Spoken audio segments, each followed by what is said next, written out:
ഒരു ഉച്ചരിയൊക്കെ ആയപ്പോൾ ദാ ബാഗും വണ്ടിയെടുത്ത് ഞങ്ങൾ രണ്ടുപേരും ഇറങ്ങി. വയനാട്ടിലേക്കുള്ള യാത്രയാണ്. അങ്ങനെ ഇതാ പോകുന്ന വഴിക്ക് ഈ തൂക്കുപാലത്തിൻ്റെ അടുത്ത് എത്തിയപ്പോൾ ഞങ്ങൾ വണ്ടി കുറച്ച് നേരം നിർത്തിയേ സൈഡാക്കിയേ. വീട്ടിൽ നിന്ന് ഇറങ്ങി കുറച്ച് ദൂരമേ ഉള്ളൂ അങ്ങോട്ടേക്ക്. അവിടുന്ന് കുറച്ച് ഫോട്ടോസൊക്കെ എടുക്കാമെന്ന് വെച്ചു. അങ്ങനെ പാലത്തിൻ്റെ മുകളിലേക്ക് കയറിപ്പോയി അവിടുന്ന് കുറേ ഫോട്ടോസും വീഡിയോസൊക്കെ എടുത്തു. നല്ല രസമാണ് കാണാൻ വേണ്ടിയിട്ട്. അവിടെ പാലം നടുക്കിലേക്ക് പോകുന്തോറും ചെറുതായിട്ടൊരു കുലുക്കമുണ്ട്. തൂക്കുപാലം പിന്നെ കുലുങ്ങുമല്ലോ, അതുകൊണ്ട് വലിയ മൈൻഡൊന്നും ചെയ്യാതെ ഞങ്ങൾ കുറച്ച് ഫോട്ടോസൊക്കെ അവിടെ എടുത്തു. കുറേ നേരം അവിടെ സ്പെൻഡ് ചെയ്യാതെ ഞങ്ങൾ പെട്ടെന്ന് തന്നെ ഇറങ്ങി. പോകുന്ന വഴിക്ക് ഒരുപാട് റബ്ബർ തോട്ടങ്ങളുണ്ട്. ഞങ്ങളുടെ നാട്ടിൽ അങ്ങനെ റബ്ബർ തോട്ടങ്ങളില്ല, അതുകൊണ്ട് കാണുമ്പോൾ ഒരു കൗതുകം. അങ്ങനെ അങ്ങ് ഞങ്ങൾ കാടും മലയൊക്കെ കയറാനായി. പോകുന്ന വഴിക്കൊക്കെ ഫുള്ള് മരങ്ങളും ഒക്കെ ഉണ്ട്.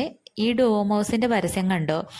ഞങ്ങൾ അവിടെ പോകണമെന്ന് എപ്പോഴും വിചാരിക്കാറുണ്ട്, പക്ഷെ ഇതുവരെ പറ്റിയിട്ടില്ല. അടുത്ത തവണയെങ്കിലും പറ്റട്ടെ. അങ്ങനെ ഞങ്ങൾ ചുരമൊക്കെ കയറി തുടങ്ങി.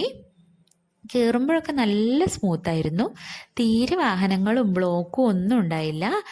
ഞങ്ങൾ വിചാരിച്ചത് വർക്കിംഗ് ഡേ ആയതുകൊണ്ടായിരിക്കും എന്നാണ്. അങ്ങനെ ഞങ്ങൾ കയറി തുടങ്ങി. ഒന്നും ഇല്ലാത്തത് കൊണ്ട് നല്ല രസമായിരുന്നു പോവാനും. ബ്ലോക്കൊക്കെ ഉണ്ടാകുമ്പോഴാണല്ലോ ചുരത്തിൽ ഭയങ്കര ബുദ്ധിമുട്ടുണ്ടാവുക. അങ്ങനെ ഇത് തുഷാരഗിരി വെള്ളച്ചാട്ടത്തിലേക്കുള്ള വഴിയാണ്.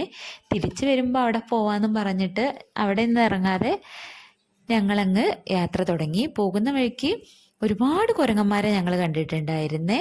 അത് കുറച്ചൊക്കെ വീഡിയോയിൽ എടുക്കാൻ പറ്റി. ചിലതിനെയൊക്കെ കണ്ട എക്സൈറ്റ്മെൻറ്റിൽ വീഡിയോയും എടുത്തില്ല.